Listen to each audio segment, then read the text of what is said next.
In the harsh expanse of the American frontier, where two worlds collide in blood and misunderstanding, an unexpected moment of grace changes everything. As spring floods threaten a settler family's homestead, their infant's cradle is swept away by the merciless current. From the shadows of the canyon emerges an Apache warrior, already bearing a mortal wound, who makes an impossible choice. Despite his failing strength, he plunges into the raging waters to save a child of his sworn enemies. The river-worn cradle, now empty, spins in the current, a testament to the fragile line between life and death, hatred and redemption. What could drive a dying man to risk his last breath for those who had taken his land? Before we jump back, tell us where you're tuning in from, and if this story touches you, make sure you're subscribed, because tomorrow I've saved something extra special for you.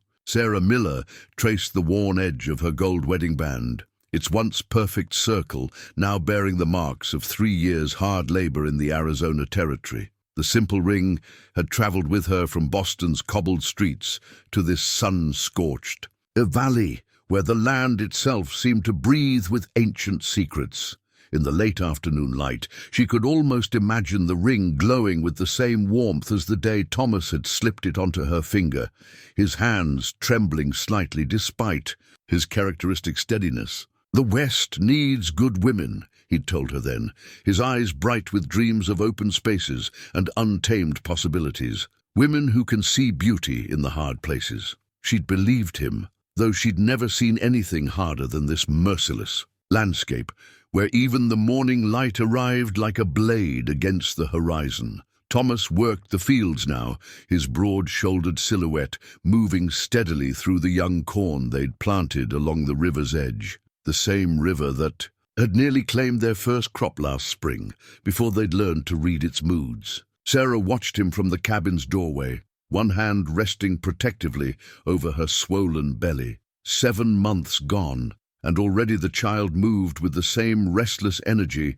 that had driven them west. Their nearest neighbors, the Hendersons, lived 3 miles downstream, close enough for Sunday visits, but far enough that each family maintained the precious illusion of having carved out their own private kingdom from the wilderness. Jane Henderson had been the one to first mention the Apache, her voice dropping to a whisper, though they sat alone in her kitchen, as if the very walls might carry tales. "They're watching us," Jane had said, twisting her apron between work-roughened hands. "Tom saw their fires in the hills last week, says they're getting bolder." She touched Sarah's arm then, her eyes darting to Sarah's pregnant form. "You be careful now, especially with the little one coming." Sarah had nodded, though something in her rebelled against the fear in Jane's voice. She'd seen them too, of course. Dark figures moving like shadows along the ridgeline, their presence as much a part of the landscape as the twisted juniper trees and wind-carved rocks.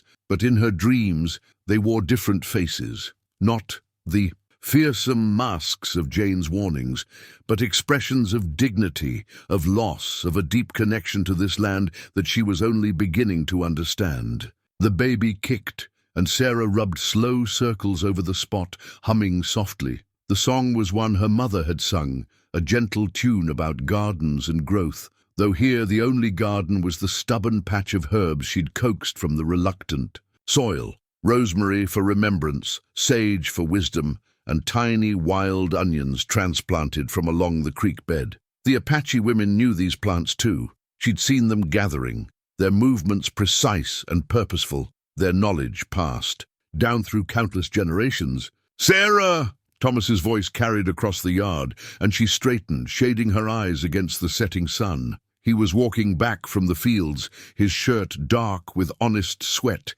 carrying something that glinted in the fading light. As he drew closer, she saw it was a stone arrowhead, its edges still sharp despite the years it must have lain buried in their field. "Beautiful workmanship," he said, holding it out to her. His voice held respect, though she knew he shared the common settler's view that the Apache were more threat than neighbors. "Shame about the corn it nearly ruined when my hoe struck it." Sarah took the arrowhead, feeling its weight in her palm. Like her wedding ring, it was an artifact of promises, Different promises, perhaps, but no less sacred to those who had made them. She slipped it into her pocket, next to the ring she'd removed while kneading bread that morning. "Supper's nearly ready," she said, but lingered in the doorway a moment longer, watching the shadows lengthen across their hard-won fields. Somewhere in those gathering shadows, other women were preparing their own evening meals. Other families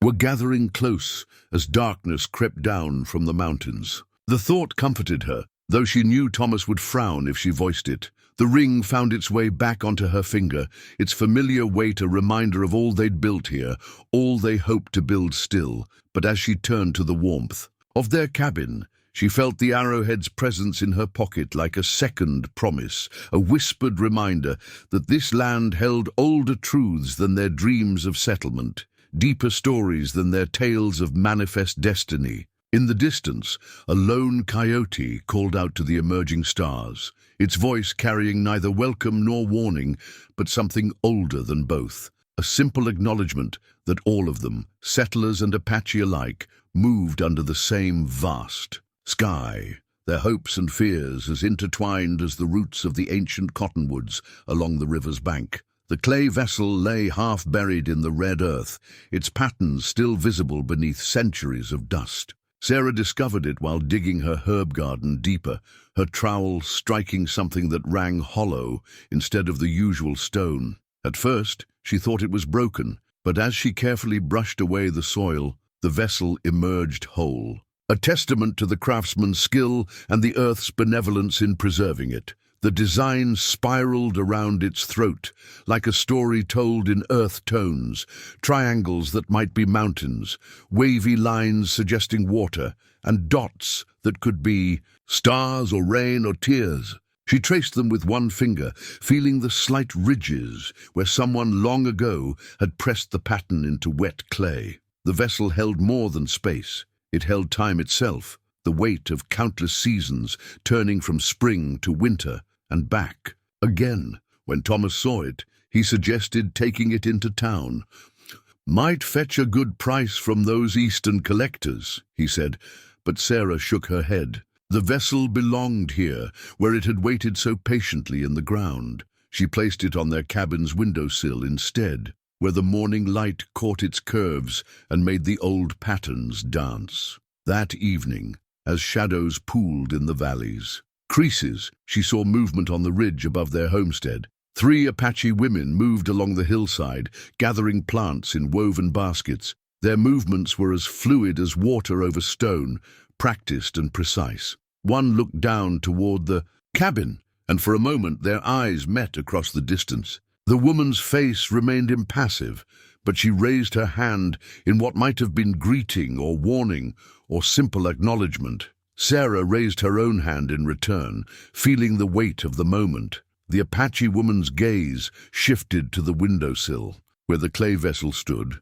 then back to Sarah. A slight nod, barely perceptible, passed between them. In that gesture lay understanding. The vessel spoke a language older than words, older than the boundaries drawn on settlers' maps. The women continued their harvest, disappearing around the ridge's shoulder like deer melting into brush. But their presence lingered, as tangible as the evening breeze that carried the scent of sage and juniper down from the heights. This was their gathering place, Sarah realized, had been for generations. The plants they sought had grown here long before her herb garden took root, their medicine predating her carefully tended rosemary and thyme. That night, she dreamed of hands shaping clay, brown fingers coaxing form from formlessness, while children watched and learned. She dreamed of women singing songs that the wind caught and carried, of stories told around fires that had burned in these hills since time immemorial. The clay vessel on her windowsill seemed to hum with those ancient rhythms, a quiet resonance that spoke of belonging and persistence. Morning found her studying the vessel again, seeing new details in its weathered surface. Near the base, she discovered what she had missed before, a small handprint pressed into the clay, not much bigger than a child's. Someone's daughter or son had left their mark here, a touch that bridged centuries. Sarah pressed her own palm against it, feeling the echo of that long-ago gesture. The baby stirred within her, and she wondered what marks her own child would leave on this land. Would they learn to read the stories written in clay and stone? Would they understand that the ground beneath their feet held more than just soil for planting, that it cradled memories as fragile and precious as ancient pottery? From the hills came the cry of a red-tailed hawk, its voice carrying clear and sharp in the morning air. Sarah watched it circle above the ridge where the women had been gathering, its wings spread wide against the deepening blue of the sky. Like the hawk, the Apache knew every fold and shadow of these hills, every spring and hollow where life took root. The clay vessel was more than an artifact. It was a reminder that this land had never been empty, never been waiting to be claimed. It had always been inhabited, always been loved. She filled the vessel with water from the river and placed it back on the windowsill. In the morning light, the surface rippled with reflections, making the ancient pattern seem to move and shift. Like the land itself, it held both past and present in its curved embrace, a silent witness to the turning of seasons and the flow of peoples across this timeless landscape. Grey Wolf knelt beside the ancient juniper, his medicine pouch open before him. The leather bag, darkened by years of handling, contained his most sacred possessions: dried herbs wrapped in softened deerskin, eagle feathers bound with sinew, stones worn smooth by river and time. Each item carried its own medicine, its own song that only those trained in the old ways could hear. His grandmother had given him the pouch on the day he earned his warrior's name, her weathered hands trembling as she transferred its precious contents. The warrior's path and the healer's path are one, she had told him, her voice carrying the weight of generations. Both require strength, both demand wisdom. You must learn to walk them together. Now, 20 summers later, her words echoed in his mind as he gathered the white sage that grew in the juniper's shadow. His fingers moved with practiced certainty, selecting only the strongest leaves while leaving enough for the plant to thrive. Unlike the younger warriors who spoke of driving the settlers from their lands with fire and steel, Grey Wolf had seen enough death to know its true cost. He added the sage to his pouch, next to the yarrow he used for treating wounds. Yesterday, he had used the last of his yarrow on 2 hawks, a young warrior whose eagerness had earned him a settler's bullet in the shoulder. The boy would live. But the incident had stirred the war chief's anger like a stick probing a hornet's nest. Rising, Grey Wolf surveyed the valley below. New cabins dotted the landscape like scattered seeds, each one a reminder of how quickly the world was changing. Smoke rose from their chimneys, carrying the scent of unfamiliar cooking fires to mingle with the desert air. Through the morning haze, he could see a woman moving in one of the cabin's gardens. Her swollen belly marked her as the one they called Miller's wife. He had watched her discover the old water vessel days before, had seen how carefully she handled it, how she placed it in her window like a bridge between worlds. Unlike the others, she seemed to sense the stories sleeping in the land's red bones. Perhaps that was why he found himself lingering here, gathering medicine plants within sight of her cabin, when wisdom dictated he stay higher in the mountains. The medicine pouch at his hip seemed heavier suddenly, laden with responsibility. As both warrior and healer, he carried the duty of protection, not just of his people's bodies, but of their ways, their stories, their connection to this sacred land. Yet something in him rebelled against the simple division of friend and enemy that the younger warriors drew like a line in the sand. A hawk's cry drew his gaze upward. The bird circled once, twice, then landed on a nearby boulder. It watched him with fierce golden eyes, its presence a reminder of his grandmother's final teaching. She had pointed to a hawk just like this one, telling him that true medicine saw no boundaries, that healing knew no enemies. Grey Wolf touched the small clay pipe in his pouch, its bowl carved with the same patterns as the vessel in the settler. Woman's window. His grandfather had made it in the time before the settlers came, when the people still moved freely through these valleys. The pipe had been used for healing ceremonies, for prayers, for making peace between warring bands.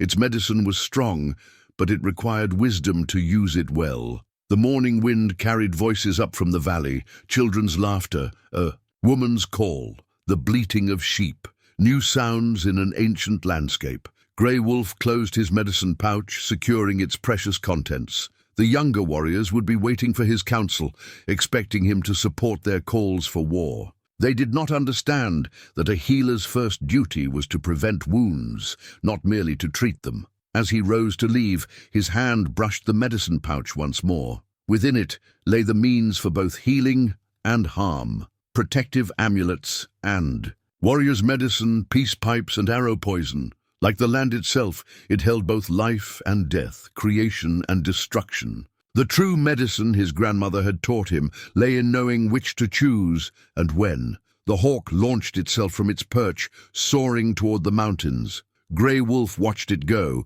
feeling the weight of coming changes, heavy as storm clouds.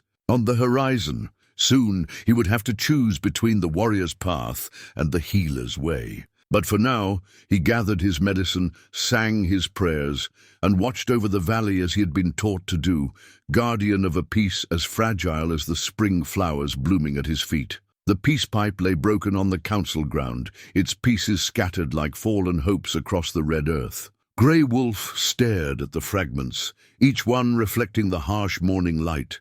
He had carried this pipe to 5 meetings with the settlers' representatives, had shared its sacred tobacco in good faith. Now it lay shattered, not by accident, but by design, thrown down by young Fox in a gesture that made words unnecessary. "They build in the sacred valley," young Fox declared, his voice carrying across the gathered warriors. "They dam our rivers, they shoot our hunters, and still you speak of peace?" He pointed at the broken pipe, his finger trembling with barely contained rage. "This is what they think of our peace offerings." Grey Wolf felt the weight of every ape eye upon him. The council fire had burned low, leaving only glowing embers to witness this moment. Around him sat the war chiefs and elders, their faces carved deep with concern. Above them, storm clouds gathered over the mountains, promising rain, but withholding it, much like the promise of peace that now lay broken at their feet.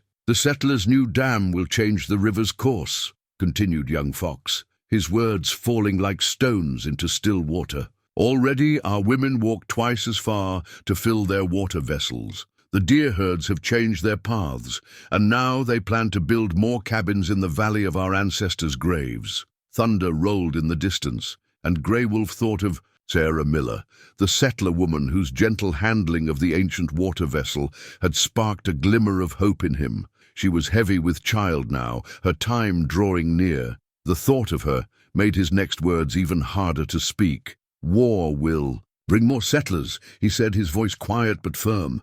"Each man we kill will draw 10 more, armed with better weapons. This is not the old days, when tribes could fight and then retreat into mountains that no others knew. The world has grown smaller. Then we should fight while we still can." Young Fox's hand dropped to his rifle, a trader's weapon that seemed to embody the complexities of their situation. "Better to die as warriors than live as beggars on our own land," the council murmured, many heads nodding in agreement. Grey Wolf bent down and picked up a piece of the broken pipe, feeling its familiar curves, the worn, smooth places where many hands had held it in prayer. "Our grandmothers taught us that a stream does not fight the boulder," he said. "It flows. Around and in time, even the hardest stone is shaped by the water's patience." "And what of 2 hawks?" countered young Fox. Was he being patient when their bullets found him? The settlers understand only one language, the language of blood. Before Grey Wolf could respond, a runner appeared at the council's edge, his chest heaving with exertion. "Riders!" he gasped. "Armed settlers moving up the valley with axes and supplies. They head for the sacred burial grounds." The council erupted. Warriors reached for weapons, and even the oldest among them straightened with alarm. Grey Wolf clutched the piece of peace pipe tighter, feeling its broken edges cut into his palm. What followed happened with the terrible swiftness of a summer storm. Young Fox and his warriors rode out first, despite the elders' calls for caution. Grey Wolf and others followed, hoping to prevent bloodshed, but knowing in their hearts that time had run out like water seeping into sand. They, found the settlers at the valley's throat, where ancient cliff dwellings watched with empty eyes. 6 men, with axes and rifles, already marking trees for cutting. They had not expected resistance. Their surprise showed in their faces when the first warriors appeared. "This ground is sacred," Grey Wolf called out in the settler's tongue, raising his empty hands. "Our ancestors rest here. Please, there are other valleys." For a moment it seemed they might listen. The oldest settler, a man with winter in his beard, lowered his axe, but then young Fox's horse reared, whether by accident or design, and a settler's rifle came up too quickly. The first shot went wild. The second found Two Hawk's brother, spinning him from his horse. After that, time became a blur of smoke and shouts and the thunder of hooves on hard ground.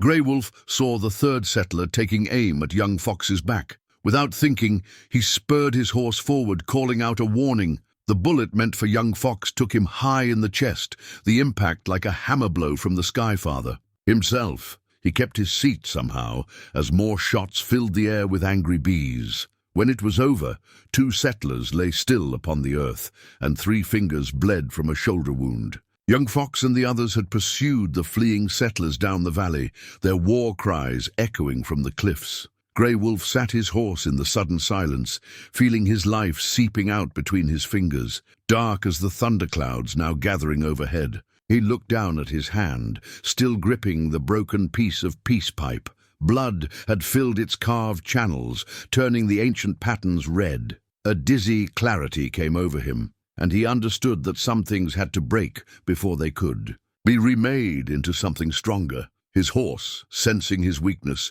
turned toward the high canyon where he kept his healer's cave. But Grey Wolf knew he would find no healing there. The bullet had struck too deep, and he could feel its poison spreading with each heartbeat. Yet as he guided his mount along the familiar trail, his grandmother's words returned to him. The warrior's path and the healer's path are one. The first fat drops of rain began to fall, raising dust from the dry earth. Soon the desert would bloom, as it always did after violence, covering the scars of conflict with new life. Grey Wolf touched his medicine pouch, now heavy with his own blood, and whispered a prayer to the rain. Below in the valley, Sarah Miller would be watching the storm approach, one hand resting on her swollen belly, unaware that the peace she had hoped for lay scattered like the pieces of a broken pipe on the council ground.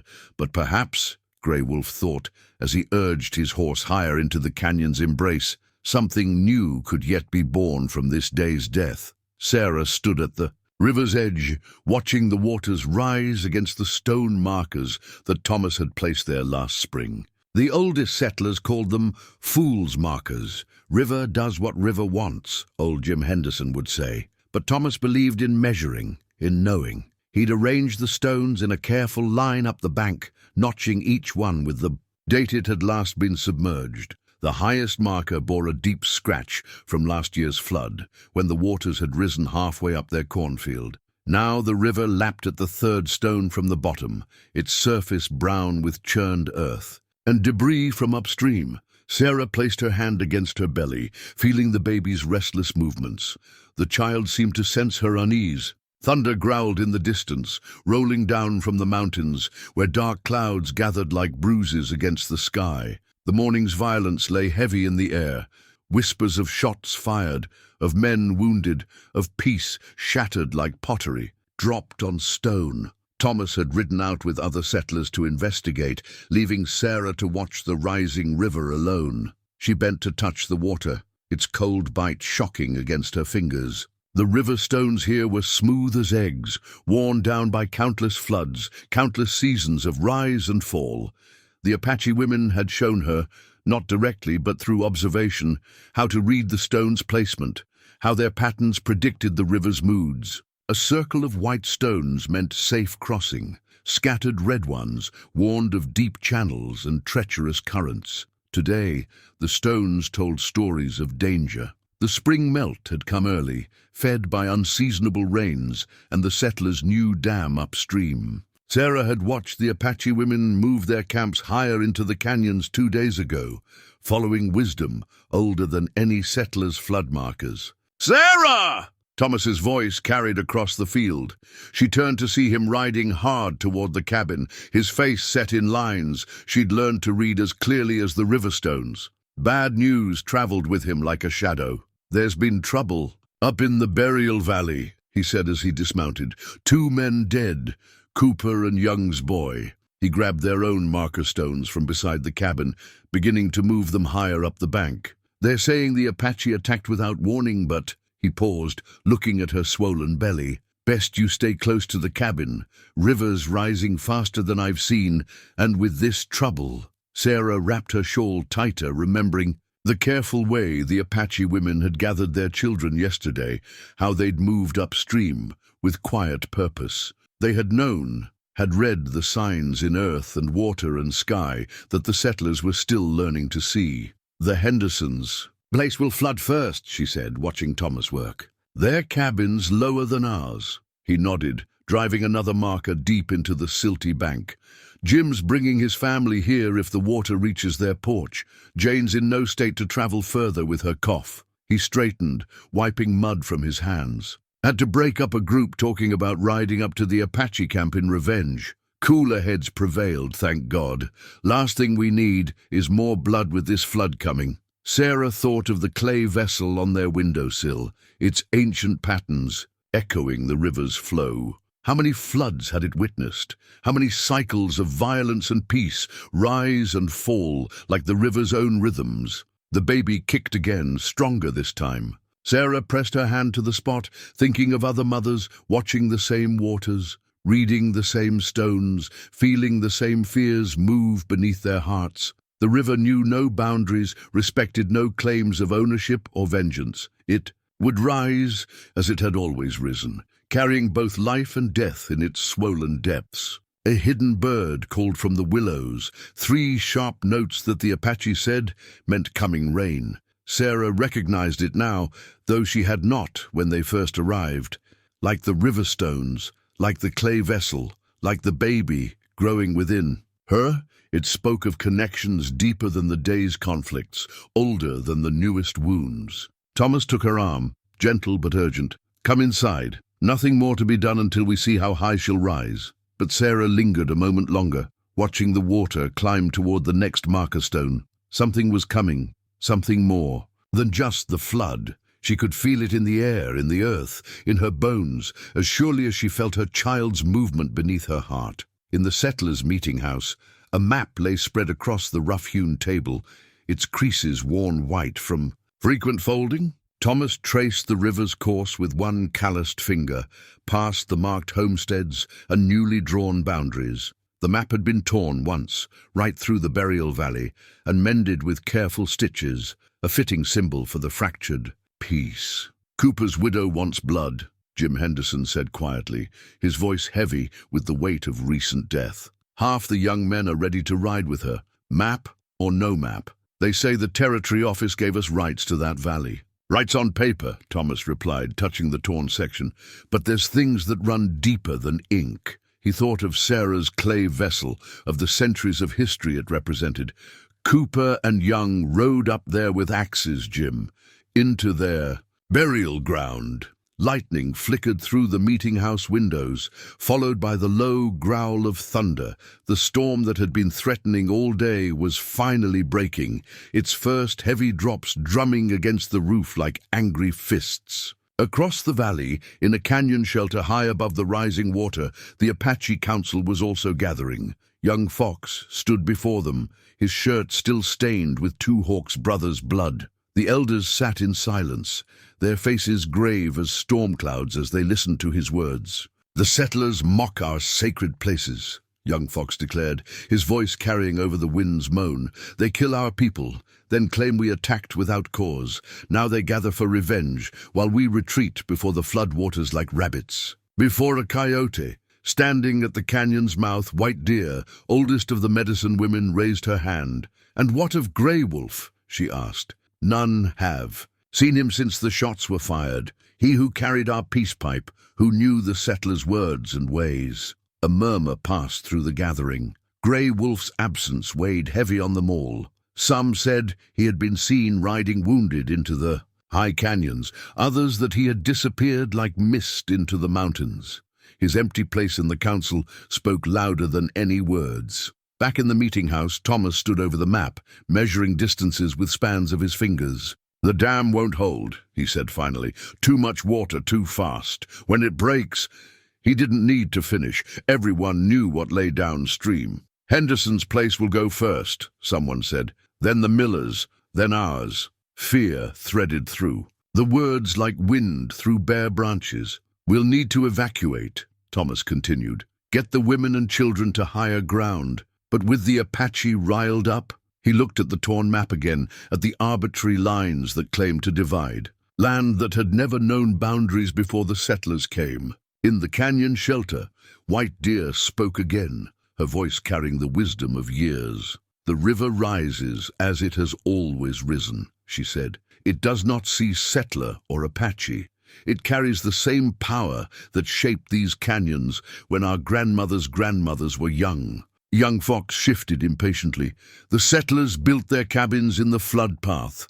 Let the river take them. It is the land itself rising against their presence." But White Deer shook her head. "And what of their children, their women heavy? With new life, would you let the river do what your weapons could not?"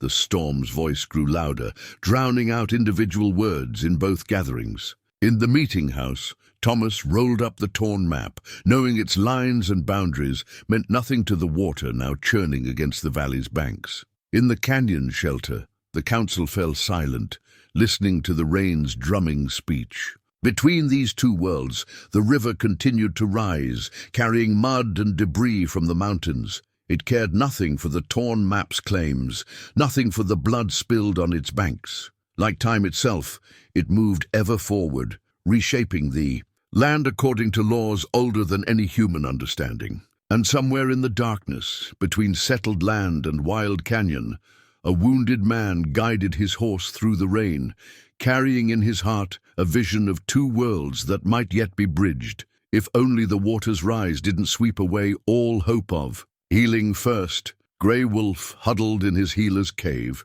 pressing an eagle feather between trembling fingers. The sacred feather had been his grandmother's last gift, bestowed with words that echoed now through his fever. The eagle sees both the single drop of water and the entire river. It knows when to strike and when to soar above the battle. Blood seeped through the poultice on his chest, dark against the healing herbs. The settler's bullet had struck deep, and though his medicine was strong, he could feel his strength ebbing like the last light from the storm-darkened sky. Through the cave's mouth, he watched lightning split the heavens, illuminating the valley. Below, in brief, brilliant moments, the eagle feather caught the lightning's flash, its barbs gleaming like strands of rain. His grandmother had taught him that such feathers carried messages between the world of spirits and the world of men. Now it trembled in his grip, heavy with choice. Below, he could see the settlers' cabins, tiny squares of warmth against the gathering dark.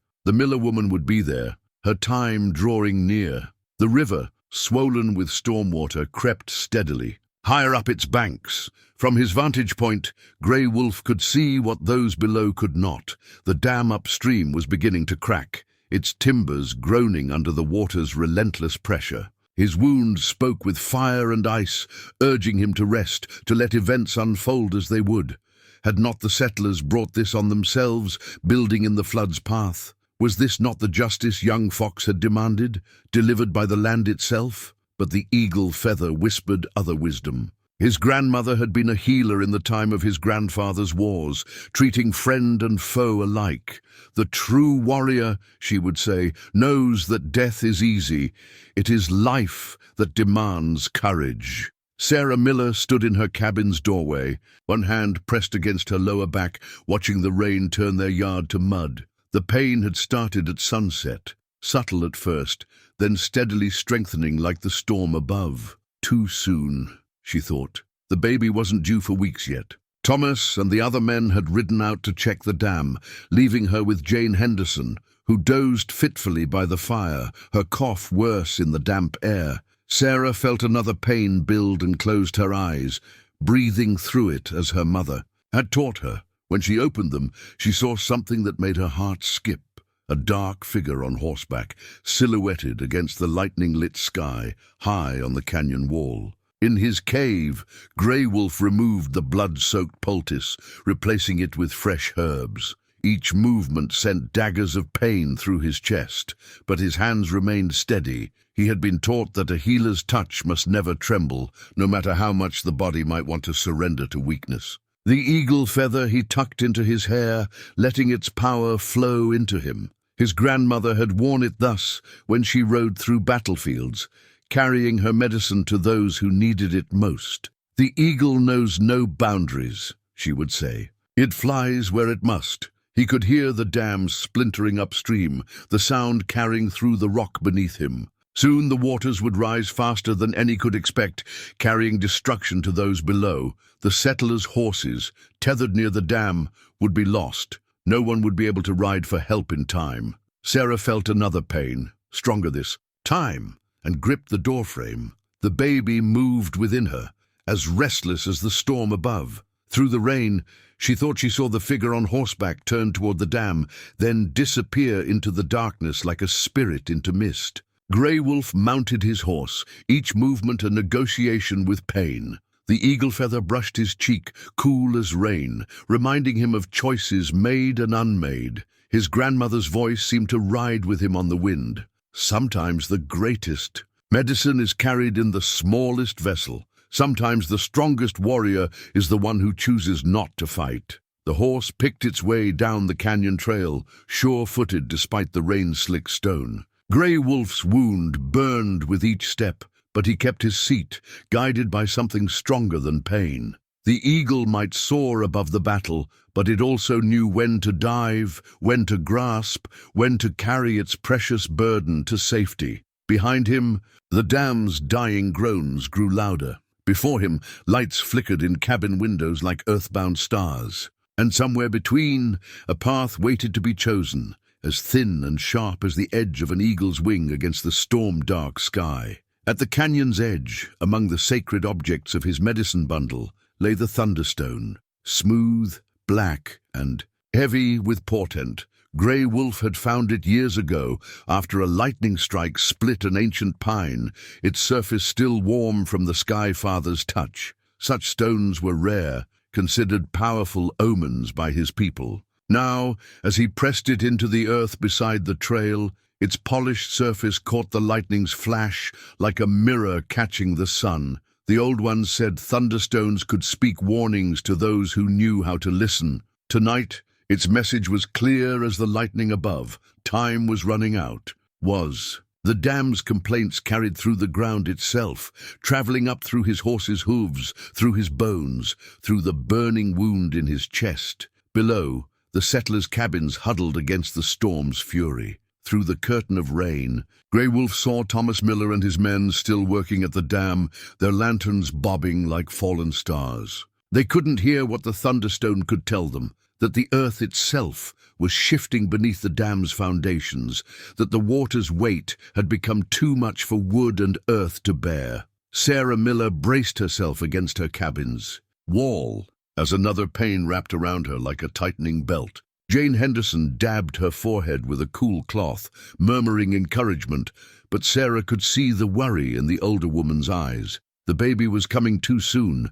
and the storm's violence seemed to feed her body's urgent demands. Thomas should have been back by now, Jane said, peering through the window at the rain-lashed darkness. The lamp's flame guttered in a draught, making shadows dance across the clay vessel on the windowsill. Sarah focused on its ancient patterns, trying to draw strength from the generations of women who had brought life into the world before her. A tremendous crack of thunder shook the cabin's walls. In the brief, brilliant lightning that followed, Sarah saw a dark shape moving through the deluge, a lone rider, making his way not toward the cabin, but toward the dam. Something about his posture seemed familiar, though she couldn't say why.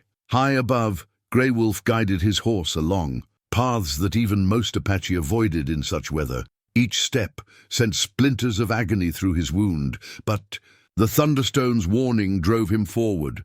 His grandmother had taught him that such stones carried the weight of responsibility. Once you heard their message, you were bound to act. The dam's timbers screamed against the water's pressure. Thomas and his men worked desperately to reinforce the weakening structure, but Grey Wolf could see what they couldn't, the way the earth was slumping beneath the foundation, the subtle signs that presaged catastrophic failure. His people had watched these waters for generations, had learned to read their moods and messages as clearly as tracks in sand. Sarah's next pain brought her to her knees. Jane helped her to the bed, her movements efficient, but her face tight, with concern. "Too fast," she muttered.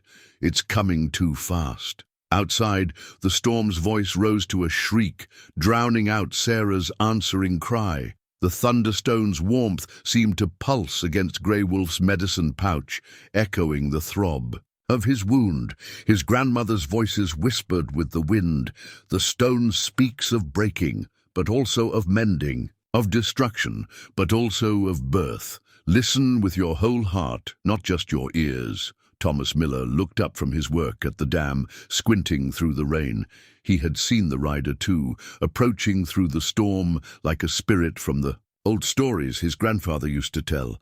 Something about the way he sat his horse, about the purpose in his movement, made Thomas's skin prickle with recognition. The Thunderstone's message grew urgent in Grey Wolf's mind as he drew closer to the dam. Soon there would be no choice left to make. The water would choose for them all. His wound burned like ice in his chest, and the eagle feather in his hair danced with the wind's fury.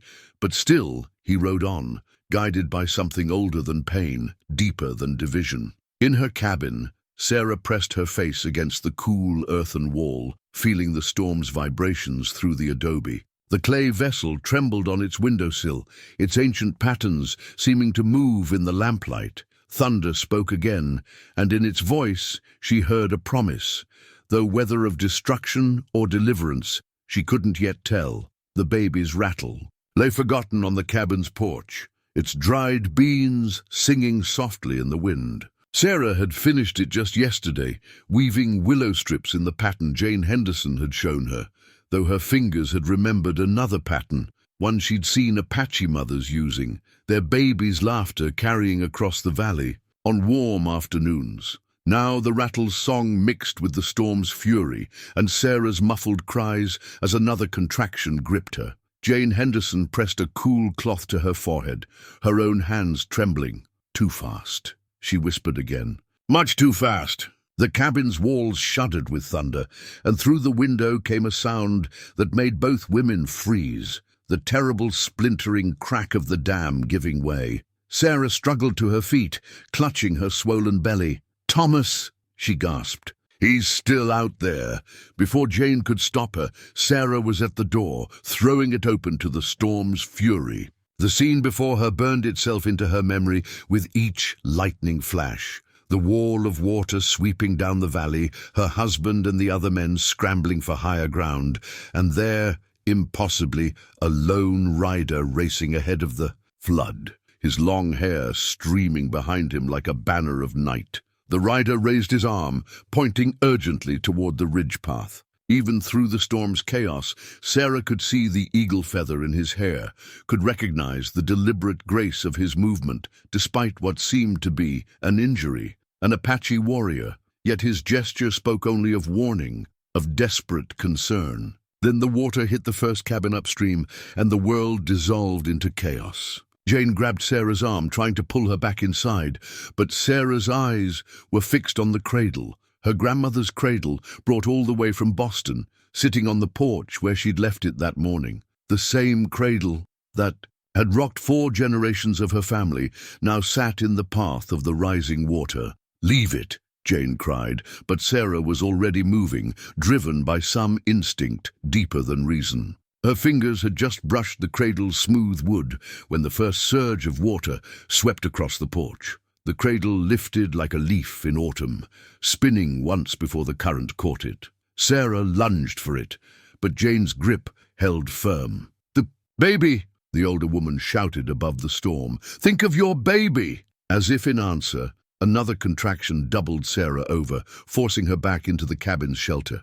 Through tears of pain and frustration, Sarah watched her family's cradle, dance away on the floodwaters, carrying with it all her carefully wrapped dreams of continuity, of tradition preserved. The rattle, too, was gone, swept away in the same surge that had taken the cradle. High above the rising water, Grey Wolf saw it all.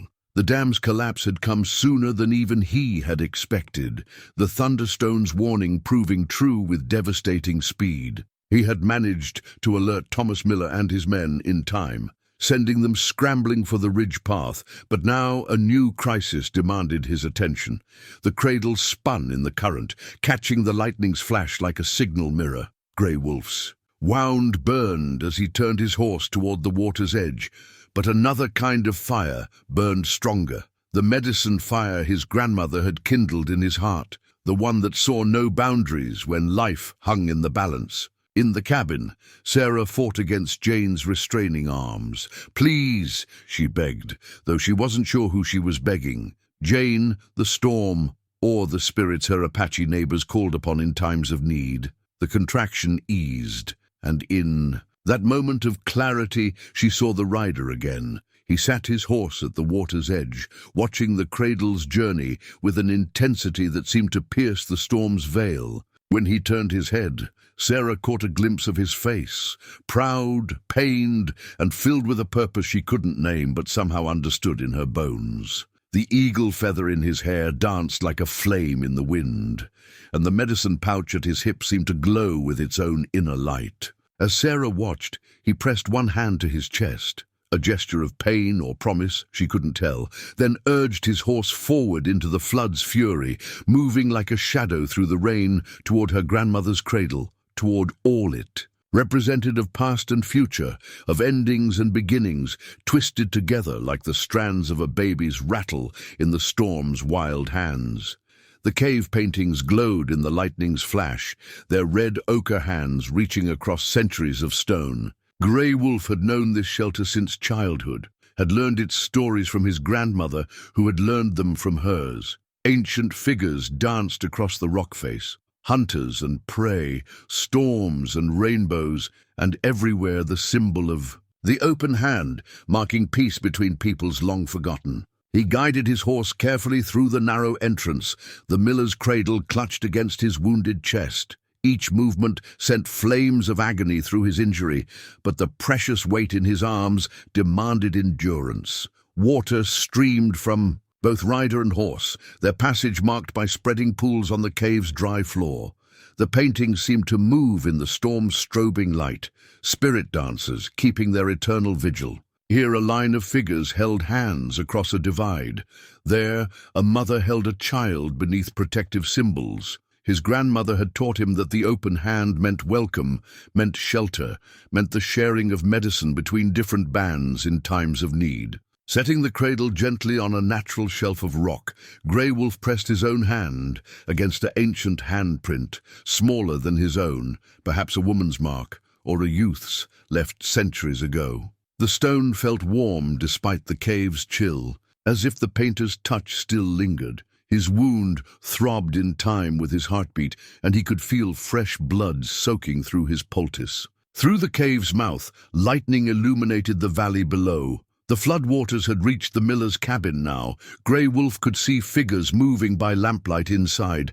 Sarah Miller's time was near. He could sense it. The baby would come with the storm's fury.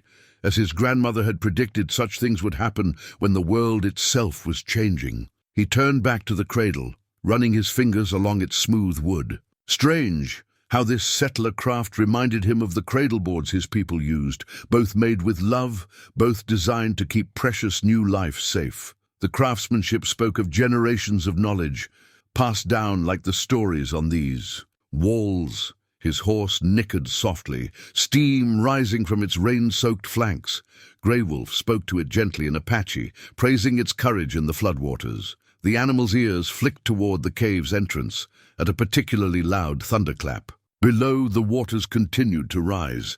The pain in his chest grew stronger, and Grey Wolf eased himself down beside the cradle. His grandmother had taught him that a healer's own suffering must never interfere with the care of others, but the bullet's damage was deep. He could feel his strength ebbing like the tide. could sense the spirits drawing closer with each labored breath. Yet the cave paintings reminded him of something else his grandmother had taught.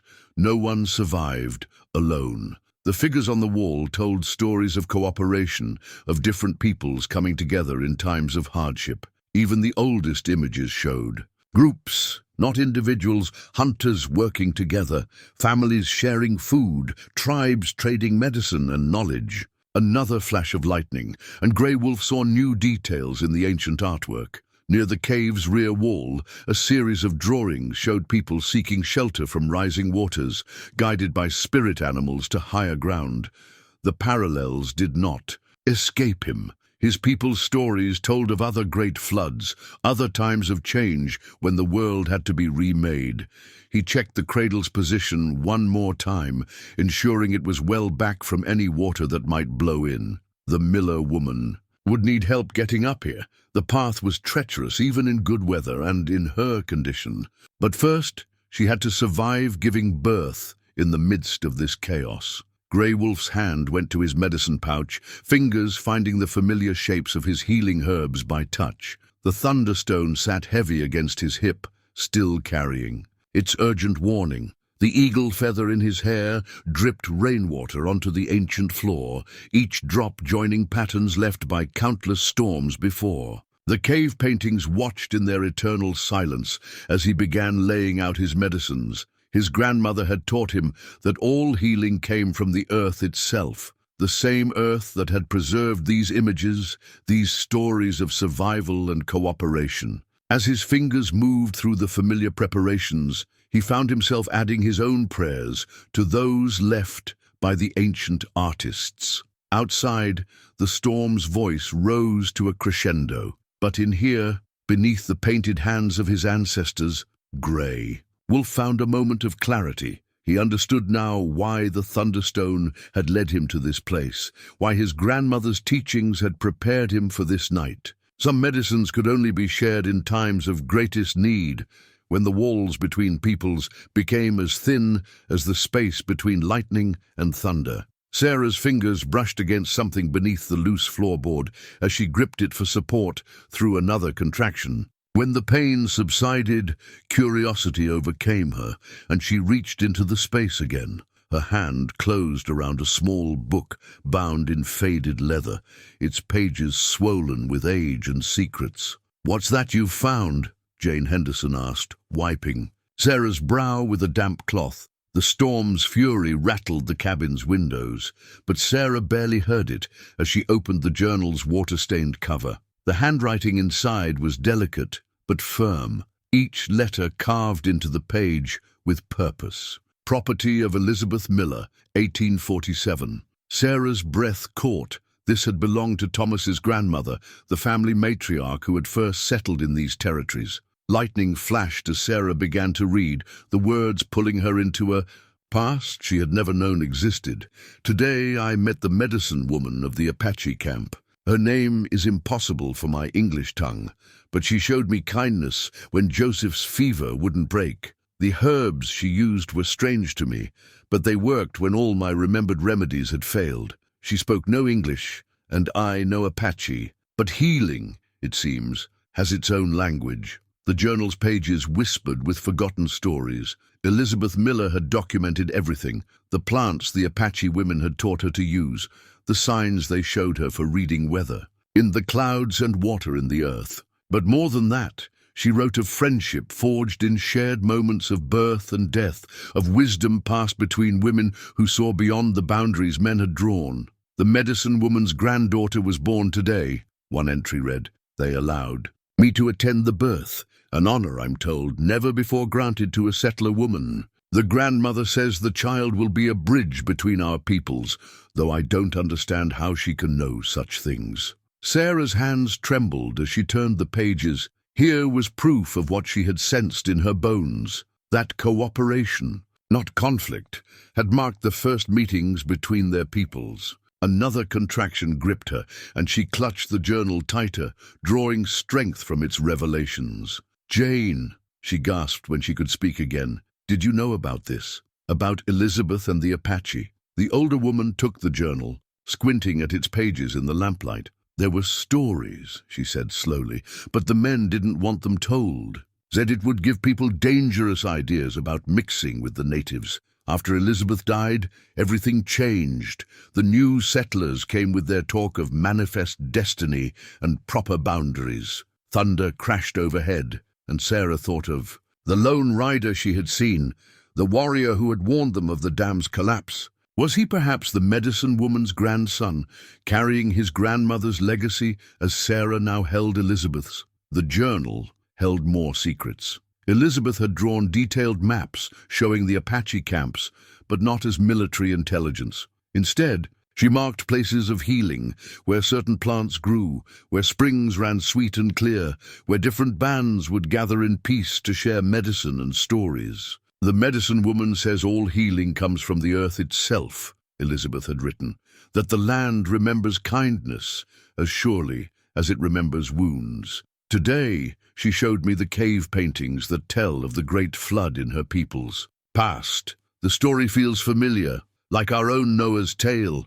but here the ark was a high cave, and the people were led to safety by those who knew the mountain paths. Sarah's next contraction came harder, and she felt a new urgency in her bodies. Demands. Jane took the journal from her trembling hands, but not before Sarah saw one last entry that made her heart skip. They say a woman's greatest strength comes in bringing life into the world. The medicine woman taught me that this strength knows no boundaries of race or tribe. Today, her granddaughter helped deliver Mary Peterson's twins when I was too ill to attend. The women of both camps celebrated together, sharing food and stories long into the night.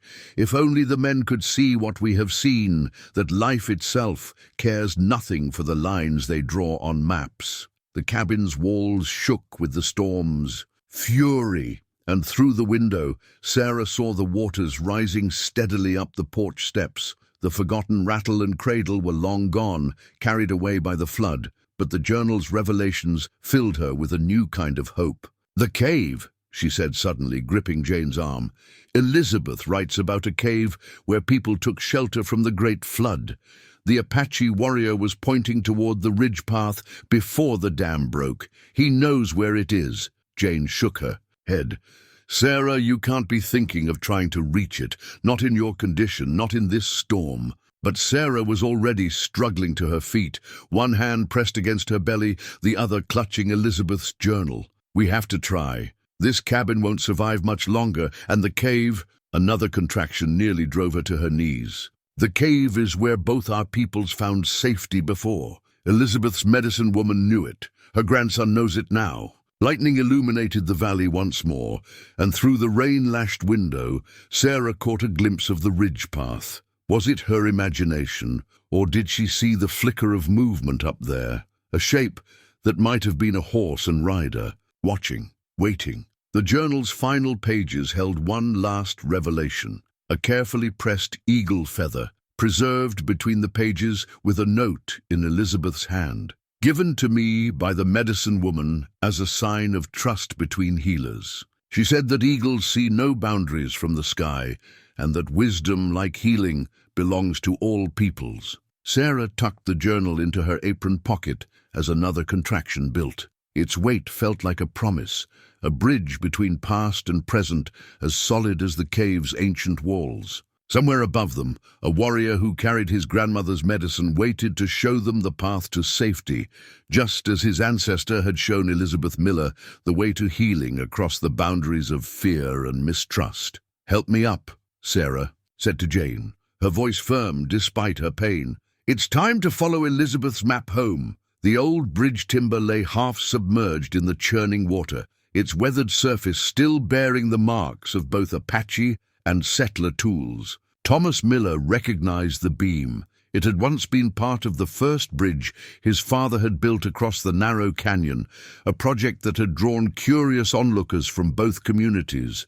Before the mistrust, before the boundaries hardened, like sun-baked clay, now he stood with the other settlers on the eastern ridge, watching the floodwaters tear through the valley below. The beam surfed the current like a blind serpent, sometimes disappearing beneath the roiling surface, sometimes emerging to point accusingly at the sky. "Sarah's still down there," he said, his voice tight with fear. Jim Henderson gripped his shoulder, but Thomas shrugged it off. The rain plastered his shirt to his skin, but he barely felt it. Somewhere in that maelstrom of water and wind, his wife labored to bring their child into the world. "We could try the high path," young Billy Cooper suggested, but the older men shook their heads. The path had been treacherous enough in good weather. Now it would be a ribbon of mud, ready to send any horse and rider tumbling into the flood below. A shout from downstream drew their attention. Through the curtain of rain, they saw figures moving on the western ridge, Apache riders, their shapes dark against the stormlit sky. Thomas counted 6 horses. They seemed to be gesturing towards something upstream. "Could be planning an attack," muttered Cooper, his hand moving to his rifle, but Thomas wasn't so sure. The riders' movement spoke of urgency rather than aggression, and they kept pointing toward the medicine cave. Thomas breathed, remembering Elizabeth's journal, its pages now safely tucked in Sarah's apron pocket. How many times had he dismissed his grandmother's stories as mere fancy, tales told to make the wilderness seem less hostile? But now, watching the Apache riders' decisive movements, he wondered what other wisdom he had ignored. The old bridge. Timber surfaced again, lodging briefly against a stand of cottonwoods. In that moment, Thomas saw how the floating beam had created a temporary barrier, slowing the water's rush. Other debris was catching against it, forming an unstable but visible path. "There," he said, pointing. "If we can get enough men with ropes, we might be able to—" Before he could finish, one of the Apache riders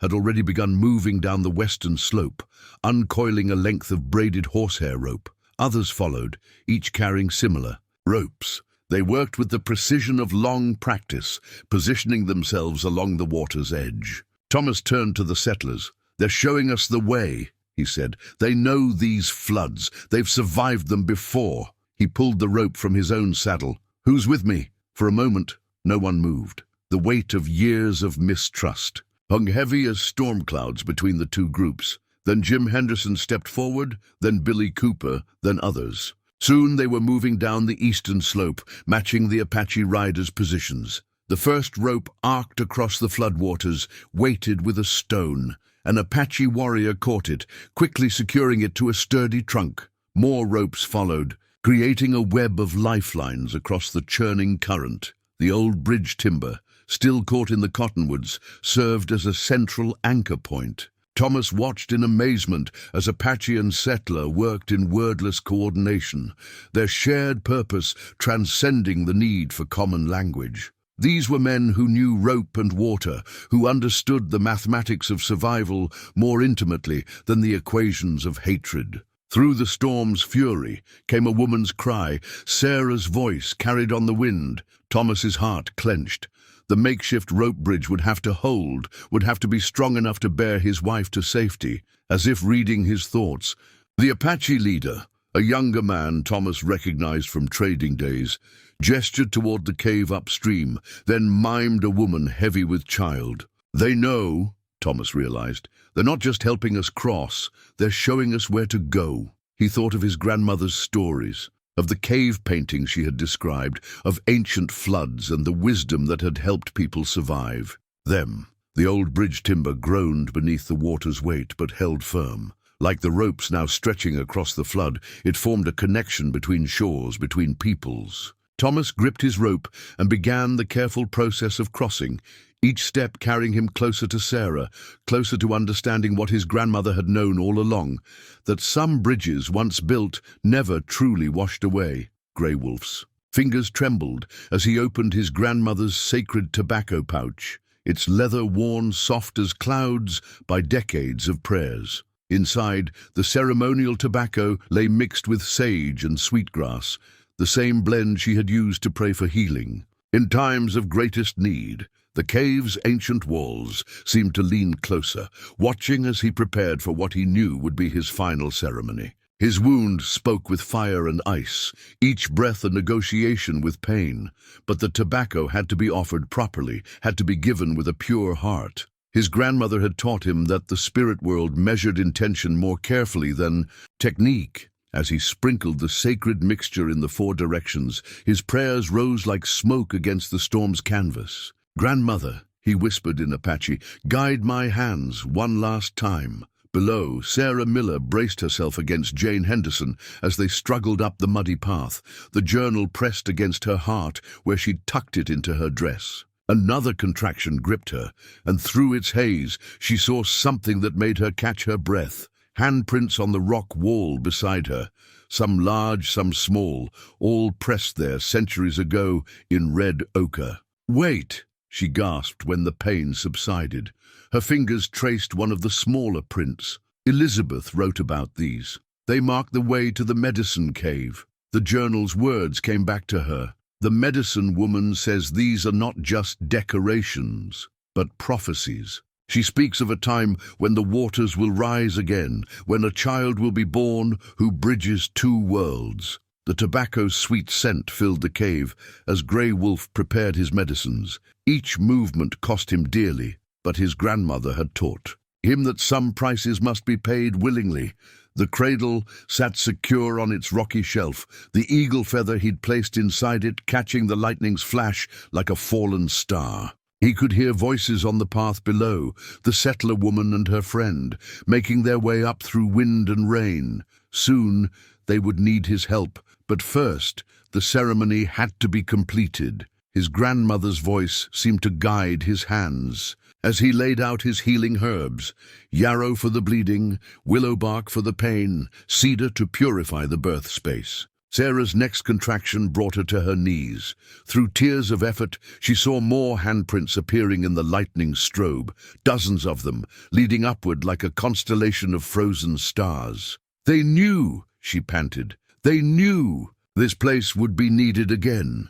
Jane helped her up, both women now seeing the ancient marks with new understanding. These weren't just the remnants of a vanished past, but messages left specifically for this moment, this night, this birth. In the cave above, Grey Wolf swayed as he completed the ritual words. The tobacco pouch slipped from his weakening fingers, spilling its contents in a pattern that looked like streaming water. His grandmother had read such signs, had taught him their meanings, but his vision was growing dark at the edges. Still, he forced himself to focus on preparing for what was to come. "The child will be born with the storm," his grandmother had told him in his last vision before he'd taken the settler's bullet. "A child of two worlds, born in the sacred cave, under the ancient hands. You must prepare the way, grandson, though it will cost you dearly." Sarah stumbled again, but this time her hand found a rope anchored into the rock.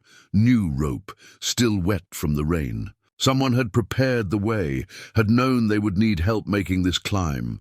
The journal's weight pressed against her chest like a blessing. Through the storm's voice came a new sound, men calling, ropes splashing in water. Thomas's voice rose above the others, calling her name. Sarah felt tears mix with the rain on her face. They were coming, both settler and Apache, working together as they had in Elizabeth's time.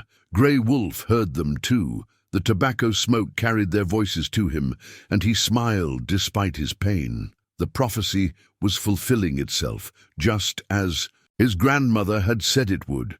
New life would come into the world here, among the ancient handprints, witnessed by those who had waited centuries to see this moment. His wound was a fire in his chest now, but it didn't matter. The medicines were prepared, the space was blessed, the way was made ready. He had completed the circle his grandmother had begun so many years ago, when she first shared her healing wisdom with Elizabeth Miller. The tobacco pouch lay empty, its prayers rising to join those of countless generations who had sought shelter in this sacred space. As Sarah Miller's next cry echoed up from the path below, Grey Wolf straightened his shoulders one last time, gathering his remaining strength for the task ahead. The eagle feather in his hair danced with shadows on the cave walls, joining the ancient handprints in their silent witness to the turning of the wheel, to the keeping of promises older than memory. The woven blanket lay ready near the cave's entrance, its patterns telling stories in wool and shadow. Grey Wolf had carried it in his saddlebag since his grandmother's passing. her last weaving, created while she spoke of the prophecy. Now its intricate design seemed to move in the lightning's flash, spirals of water meeting mountains, hands reaching across darkness to clasp one another, a child's cradle surrounded by protective symbols from both Apache and settler traditions. Sarah reached the cave's mouth just as the strongest contraction yet seized her. She would have fallen if not for the strong hands that caught her, Thomas from one side, Jane from the other. Through a haze of pain and exhaustion, she saw the cradle on its rocky shelf, somehow miraculously here before them. "The Apache rider," Thomas breathed, recognizing Grey Wolf despite the warrior's obvious pain. "You saved the cradle. You showed us the way here." Grey Wolf nodded once, his face tight with effort as he gestured them further inside. The wound in his chest had soaked through its poultice, but his hands remained steady as he spread his grandmother's blanket on the ground near the cave's warmest corner. Ancient handprints watched from above, their red ochre glowing like fresh blood in the stormlight. Elizabeth's journal. Sarah gasped between contractions. Thomas. She knew this place. Your grandmother and his grandmother, they worked together. They knew this day would come. Understanding dawned in Thomas's eyes as he helped Sarah onto the blanket. Its softness welcomed her like an embrace, and she felt the strength of generations of women woven into its threads. Jane knelt beside. While outside, voices of Apache and settler alike mingled with the storm's fury as they secured the horses and established a protective circle around the cave's entrance. Grey Wolf moved with practiced efficiency despite his injury, laying out his medicines just as his grandmother had taught him. The eagle feather in his hair brushed against the cave paintings as he worked, connecting past and present, prophecy and fulfillment. When Sarah's next contraction came, he began to sing softly, the same healing song his grandmother had sung for countless births. To everyone's surprise, Jane Henderson joined in. "Elizabeth taught me this song," she explained between verses. "Said it came from the medicine woman who saved her life." The blended voices seemed to calm the storm itself, creating a space of peace within its raging heart. Thomas watched in awe as Apache warrior and settler midwife worked in seamless cooperation, their hands guided by the wisdom of their grandmothers. The ancient handprints above seemed to move in the shifting light, reaching down to touch the scene below. Here was the truth that Elizabeth's journal had tried to preserve, that healing knew no boundaries, that life itself demanded cooperation. Sarah felt the child moving within her, responding to the song's rhythm. The blanket beneath her told its own story through touch. Soft wool gathered from high mountain sheep, dyed with plants that grew in sacred places, woven with prayers for this very moment. Through another contraction, she gripped its edges and felt strength flow into her from its ancient patterns.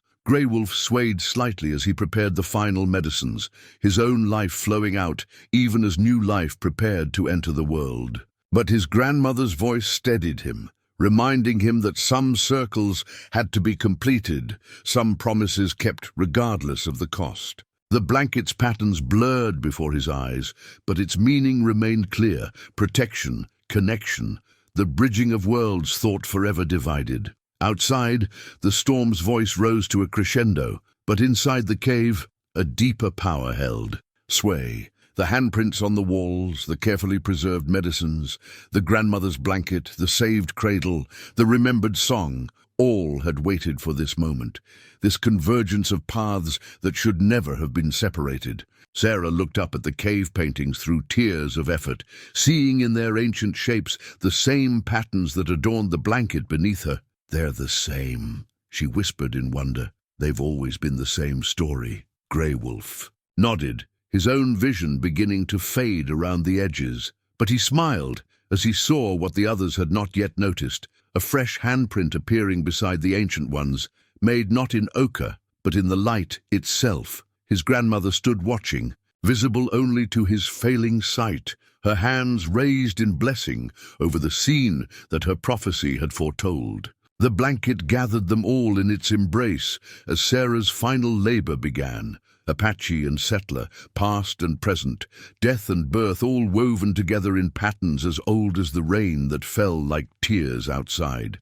the silver cross that hung from Grey Wolf's medicine pouch caught the lightning's flash, sending ribbons of light dancing across the cave walls. It had been his grandmother's final gift from Elizabeth Miller, a symbol of trust between healers that transcended both culture and faith. Now, as he felt his strength ebbing with each passing moment, he unbound it with trembling fingers. Sarah's labor had reached its peak, her cries echoing the storm's voice. The ancient handprints on the walls seemed to pulse with each contraction, as if the spirits of all the mothers who had birthed here before were lending their strength. Jane Henderson supported her head while Thomas gripped her hand, their shadows merging with those cast by the cave paintings above. "The baby comes," Grey Wolf said softly in English, his grandmother's lessons serving him one final time. Despite the fire in his chest, he moved to Sarah's side, the silver cross gleaming in his palm. "But it comes too fast.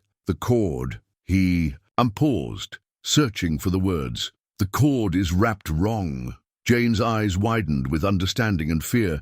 Such births often ended in tragedy, with either mother or child lost to the spirits. But Grey Wolf's face showed no fear, only the calm certainty his grandmother had worn when facing life's hardest moments. "I can save them," he said, meeting Thomas's desperate gaze. "But it will take all my medicine."